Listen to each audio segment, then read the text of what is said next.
Alright guys, so the FedEx tracking says this package is supposed to be here anywhere from 10:50 a.m. to 2 p.m. and it's now 11:42. So we're gonna have a little bit of a quick turnaround with the double. Gotta get some fuel in. We're gonna do these field roast sausages. Shout out field roast if you haven't had them. A little bit of just egg muffins with the avocado and bagel. And then whatever time this Hoka comes in, we're gonna rip some pace in it. Alright guys, 2:11 p.m. and we're still waiting for this Hoka racer to come through. So in the meantime, we're gonna do the weight comparison here between, let's see our contenders today. Alphafly 3, Vaporfly 3, Vaporfly 2, and Saucony Endorphin Pro 3. So we can get our baseline for what the market standard is, and then we can see where the Hoka slots in when we get here. Alphafly 3 coming in at 232 for the right shoe. Left shoe is 226. Wow, that's a pretty big difference. Oh, we still got the little, that's spiky. Oh my gosh. Man, if you guys are in the Carolinas, you know these things are dangerous. Oh, and this one has a rock, okay. That's why our weight test was off. That's hilarious. Okay, 223 with no rock in there. And 223, okay. So these are 223 grams. And we got Vaporfly 207, that is super light. Alright guys, we got the Pro 3 now. This one's coming in at 220. Now let's do the Vaporfly 2, the best half marathon racing shoe of all time. That is 209. Other shoe, 212. Make sure there's no rocks lodged in here. No, and we're also missing some foam and it's still heavier. So in terms of lightest to heaviest, we have Vaporfly 3 at 207 grams. And then we have the Vaporfly 2 at 210 grams. Next, we have the Endorphin Pro 3 at 220. And then heaviest here is the Alphafly 3 at 223. So we'll see where the Hoka slots in. I'm guessing it's going to be a little bit closer to this Alphafly here.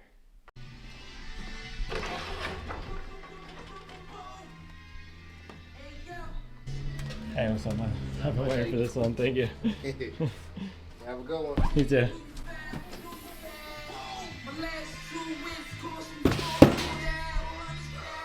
$225, let's go.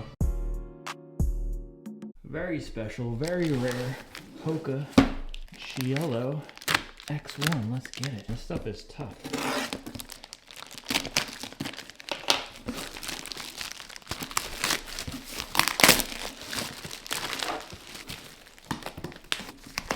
We got the classic Hoka blue here. Cielo or Cielo, I don't know, you guys correct me in the comments. X1. Oh, this one opens up the long way. Woohoo! Dude, these things are sweet. Look at that metallic sheen just glistening. Now that is a funky looking shoe. Foam feels really nice. I don't know what it's comparable to. We'll have to see out there on the run, but there is a nice little density to it. I have a feeling it's not going to be super soft. It might be a little bit better for my running style than some of the things we've been running in recently. And look at these crazy cutouts. You got that exposed carbon fiber plate here in the middle, and you got another cutout here in the back to save weight, and we'll see how it does with weight savings though, because we're going to do a little weight comparison to all those other shoes. And also nice rubber coverage all around the front here. And we got this little heel area in the back. One area though, a little bit disappointing here. There is no rubber back here. And that's where on my Vaporfly, it's just got completely destroyed. You guys can see here, the left shoe is the Vaporfly 2. You can see I've completely chunked it out in the heel. And I don't know, maybe it's something to do with my form. Maybe I'll get it fixed one day, but ran sub 125 with the ones on the left, ran sub 120 with this guy on the right, and I'm still chunking out the heel here. So we'll see how this Cielo does, because I think it has even less rubber coverage on the back. Yeah, way less rubber coverage on the back than the Nikes. So we're probably going to see some serious wear and tear on this Hoka foam. Now the upper material on this is super unique. It's different than anything else that I've felt. It's not a sock construction because you do have a tongue here that is, let's untie these so we can get a better look. You can see the tongue is gusseted here, but it feels almost like a textile material. It's very hard, very structured. The structure to it is similar to what we see in the Alphafly in terms of how it's stiff and it can hold its shape without your foot being in there. It's not soft at all. It's a little bit scratchy, but very thick, canvasy. It's like a Carhartt inspired upper. Around the back, we got a little bit of support here, a little bit of a heel counter, but nothing too crazy. And then nice, snug fitting elastic band material. And that's one of the things where Vaporfly 2, as I mentioned, best half marathon racing shoe of all time, it has a very sloppy lockdown around here. This looks like it's going to be a really nice clean lockdown on foot. Now, as this is a top tier marathon racing shoe, it's got the carbon plate and it is very stiff, as it should be, right? This is supposed to be super aggressive and fast, so I should not be able to bend it, but it is one of the stiffest shoes that I've ever felt. It's interesting that they have the carbon plate exposed on the side. That's what we saw Saucony popularize in the Endorphin Speed 3, and now we're seeing this similar winglet concept on the Cielo X-1. It's also going to be in the Hoka Mach X-2. And then, of course, this two-piece midsole design is very similar to the Nike Alphafly. All right, guys, let's do a little bit of a weight comparison here now that we got the Hoka in the house. All right, so this is the right shoe, 258. Now the left shoe here is coming in at 272. That is really weird. So yeah, right shoe, 258. And I did check inside both of them. There's nothing weird going on inside either, but the left shoe coming in at 272. So that is some really weird QA, weird quality control going on here. And that's just heavy for a racer. So we got this Endorphin Pro 3 here. This is 220 just to make sure the scale isn't off or anything. So yeah, we got 220 for the Endorphin Pro, and the average of the other four was about 215 grams. And this guy's coming in at 260 grams for this Hoka, which is a lot heavier. Like I mentioned, this upper does feel a lot more structured and well built, so I'm guessing that's where most of the weight is coming from. Then I'm not exactly sure what this midsole compound is. I'll get all the specs and everything in my next video I do on the shoe, but in terms of the weight, there's only one way to see whether it's worth it or not, and that is to run in the shoe.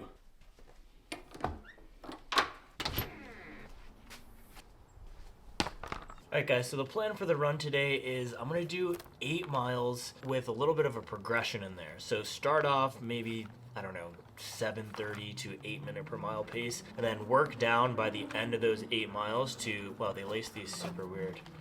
Why do brands do this like this from the factory? They did all the way the runners, not kind of thing. Alright, we'll try it. If that's how they want me to lace it, we'll try it.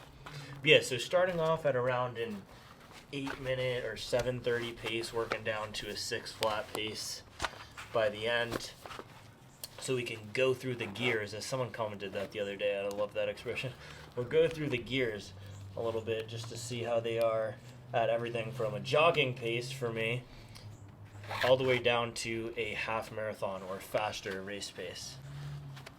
Initial step in, the foam is super soft. This does not seem like it's going to be a stable shoe, guys. I know they have that classic Hoka width out here in the back, or at least it looks like it, but on foot, this is super wobbly, and it feels really tall.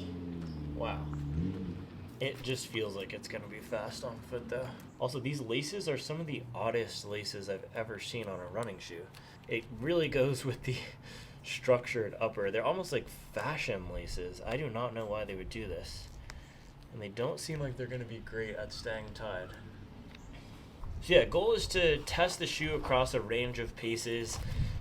I will do another workout with the shoe, maybe tomorrow, we'll see. You guys gave me a bunch of good workouts in my Endorphin Speed 2 video, and I also have some workouts from the Jack Daniels book that I'm trying to work through. So I'm going to do some workout in this week.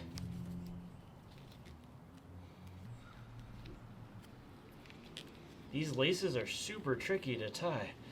They do not stay tied well. This is almost like ribbon that you'd put on a Christmas present. This is not a good choice of running shoe lace for a shoe that is $275. By the way, I did buy the shoe with my own money. $275 of my own money. We got some other things coming in this week that I did not buy with my own money, which is super nice sometimes, so I don't have to buy everything.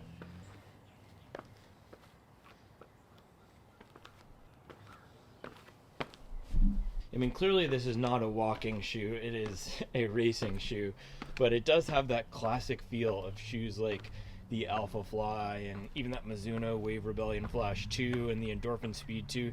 It has that speed day or race day shoe feel where there's not a ton in the heel area, it feels, to land on. And as you're walking, feels a little bit unstable in there, and it really just wants you to be up on your toes. So the geometry of this thing is pretty crazy just walking around. We'll have to see how it does running. And I told you guys when we were reviewing the Saucony Endorphin Speed 4, I said, guys, it has the Hoka hoof. And look, here it is again. That classic Hoka hoof.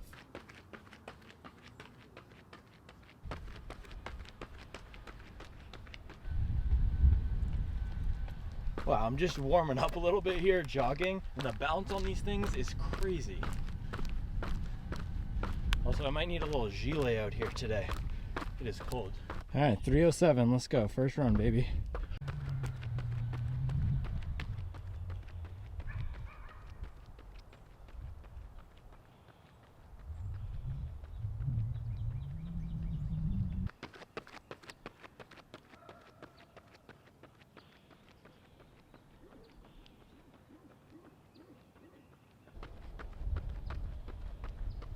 All right, 8.25 miles at a 6:52 pace. These things really have some get up and go, man. Whew. That's what I gotta say.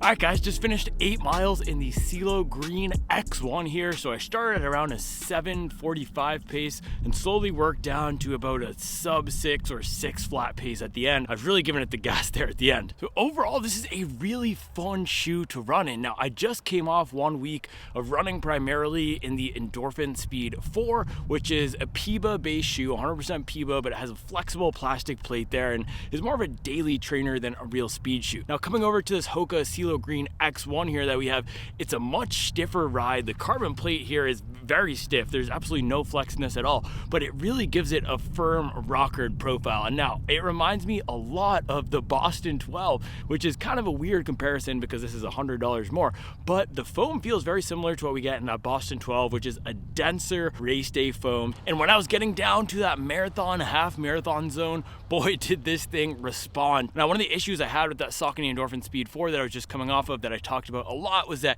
it didn't feel like it had the structure and support to work well with my foot strike. And that's an issue that I've had with some of these shoes with these race day foams. If the plate isn't as rigid enough, or if it's just a little bit of a softer foam, sometimes I feel like it doesn't work quite as well with my mechanics. Now, out of the box, this thing here worked extremely well for my mechanics. And even though it is a very stiff shoe, it felt really comfortable. So compared to the Alphafly 3, compared to the Vaporfly to a lesser extent, this thing was super comfortable. It might be the most comfortable marathon racing shoe that I've tried in a while. Now, one of the things I didn't notice when we were in there in the office doing a little bit of an analysis on the shoe is that it does have a decently wide base. So despite the fact that the heel shape is a little bit weird here and we don't get the rubber extending all the way on the back, it felt pretty stable out there for landings, which made it a nice comfortable shoe when I was at more of that warm-up pace in the beginning of the run. Now, because of that comfort, I'm really curious to see how this is going to do on a 22-mile long run, which maybe I'll take it on either this weekend or next weekend. But the foam feels very cushioned, very supportive, and not like I was getting too much ground feel or able to feel the plate at all. Now, the rocker on here is super aggressive. It is very curved down here on the bottom, and when I was standing out there before I went on the run,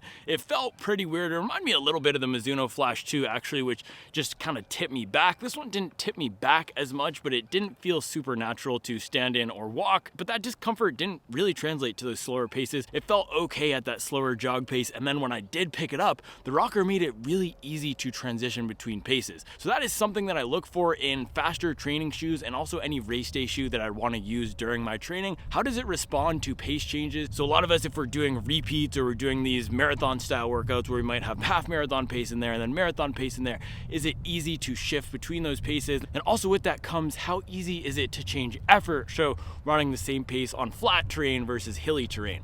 Now, my neighborhood here in Charlotte is extremely hilly. Charlotte is also just in general very very hilly. I don't know exactly how many feet of elevation gain the Charlotte Marathon has, but I did this one half marathon last year, Lake Norman half. And I believe the official elevation gain count on my watch was something like 999 feet for that half marathon. So very hilly over here in Charlotte. And this was awesome for running up those hills. I felt like I could change effort easily, and when I wanted to put down more power going up that hill, it was giving me enough in return, enough bounce up here in the forefoot. And then when it comes to the weight and how it felt on foot, it definitely did not feel as light as something like the Vaporfly, which in my comparison here was coming in at 60 grams lighter than this, which is just absolutely wild. But for me and the way I run, I don't mind a little bit more of extra weight. The Boston 12 also isn't a very light shoe. That's in the 9-ounce range compared to something like the Speed 3, which is about a full ounce lighter. So if a shoe is comfortable, if it's supportive, if it feels fast when trying to pick up the pace down to that half marathon or marathon zone, I don't mind if it's carrying a few extra ounces. Now, in terms of the cornering, it was okay. With any of these taller stacks of foam in the shoes, they're gonna feel a little bit tippy. So while it did feel decently stable while going on the flats, as I was cornering, there's this one cul-de-sac that I have to turn around in to get my loop here. It didn't feel great, and that's an area where I've had issues with the Boston 12, where it feels a little bit like my ankle is just gonna snap off when I'm rounding that corner, and I had a little bit of that in here. We'll have to see how it does on a longer run, because also that's only on mile about 4, which sometimes for me, I don't feel like I'm fully locked into the run yet and engaged with my mechanics and everything. So we'll see how this does on a longer run. But out of the box, felt a little bit like the cornering and the heel lockdown on those corners wasn't great. Now, speaking of lockdown, I mentioned the laces on this are super weird. This is a PSA to all the brands out there. Do not get cute with your laces. Get cute with the colorways. Get cute with where you put the weird cutouts. Get cute with how you shape your foam. But in terms of the laces, just give us standard laces that tie well. Look at what Nike does on the Vaporfly. Just copy those laces and use them on your race day shoes. So Hoka definitely got cute with the laces here. I like how they look. It's cool. Maybe I'll go put this on one of my Pegasus or something for walking around town. But in terms of the performance of these, they didn't come untied, but they were very difficult to tie. And I did have to work pretty hard to get them to stay initially before going out there. So again, I'm curious to see how this does on a longer run where we're gonna have 2.5 hours of friction with these laces and whether they stay tight or not. If that is the one key weakness, I can just switch them out. Although I don't like doing that. I like keeping my cars stock, and I like keeping my shoes stock too. So we'll just have to see how it goes with these stock laces. Other than the laces though, the lockdown was really good. It felt decently connected, and that's something I look for too. How does it feel like the foam is working with the upper? Because a big design trend we're seeing these days is these running shoe companies wrapping the foam up around the sides of the heel to lock it down in place. Now this has a little bit of that. It's not too much, but I felt like the heel lockdown was good. It wasn't sloppy at all, and my foot wasn't wiggling. I did go true to size in my 10.5 men's US. Then also with that, we have this nice little wrap of the carbon fiber plate like we see in the Speed series from Saucony, and I'm not sure exactly if it did too much here, but it definitely was a much more stable ride with a much better lockdown than I anticipated. Now, from my first run in this shoe, I don't really have any complaints. Now, in terms of the performance of the shoe, I was working pretty good for the last 3 miles there. So the second to last mile here is straight uphill. I think there's about 80 feet of elevation gain, and this shoe felt awesome just charging up that hill. I think I was holding about a 6:30 pace, which is around marathon zone, but going up that hill probably a little bit closer to a half marathon effort. And it felt really nice in that half marathon zone. It felt like I was in control of the shoe still, but it also felt like it was giving me some good speed assistance from the rocker and this firmer, denser race day foam. And then on the last mile, holding that sub 6 minute pace, I think I was probably going around a 5:40 pace for the last 800 here. This felt like it just locked in perfectly with my mechanics, again with this aggressive rocker, as I was really getting into the most optimal gait cycle that I could. So really extending my leg up in the back, kicking and making sure I had good knee drive, visualizing what Kipchoge looks like running and trying to run like that for the last mile. It just felt like it worked well for me. So I have not run in the Saucony Endorphin Elite, but based on the specs of that shoe, based on the type of foam that they're using, the aggressive rocker, I think that's what Hoka may be going for with this shoe. And for me, first run here, I can highly endorse this. I am super excited to get some more miles in it and see how it does over longer efforts, and whether or not the additional weight that we're getting in this over the Vaporfly and the Alphafly are a penalty over that distance, or if the comfort that we're getting on the shoe makes up for it. So if you couldn't tell, this is one of the best marathon race day shoes that I've tried recently, at least from the first run. And I do have 2 more coming in soon from this latest batch that are releasing. So this is gonna be a really competitive segment. But for my first run in this guy, this might be in the 1 or 2 position as we speak. So I'm gonna get some more miles in this shoe. Let me know in the comments, what do you think a good criteria for reviewing a marathon racer should be? So for my daily trainers this year, we are doing the 100-mile week test. So running in the shoes for all of our runs for that week, other than fast workouts, I might mix in some plated shoes here and there. But for these racers, I haven't exactly nailed down what the criteria is. I definitely want to make sure that we get a long run with marathon race pace. But how many miles do you think is good to test a racer? Is it 40 miles? Is it 50 miles? It's definitely not going to be 100 miles because these shoes for the most part aren't designed to go 100 miles. And I've never put that many miles on a race day shoe before racing in it. So let me know, is it 40 miles? Is it 50 miles? What I'm thinking right now is an 8-mile first run in it, so either a progression or a nice aerobic effort with some strides, then at least 1 workout over 10 miles, and then a long run. Let me know if you guys feel like that's a good testing criteria for a race day shoe, so 3 runs with a workout and a long run. Let me know if I should add anything else to that. All right guys, as always, thanks for watching, and I'll be back tomorrow with another video. Yeah, I know some people were clowning on the style of these, but I think they look sick.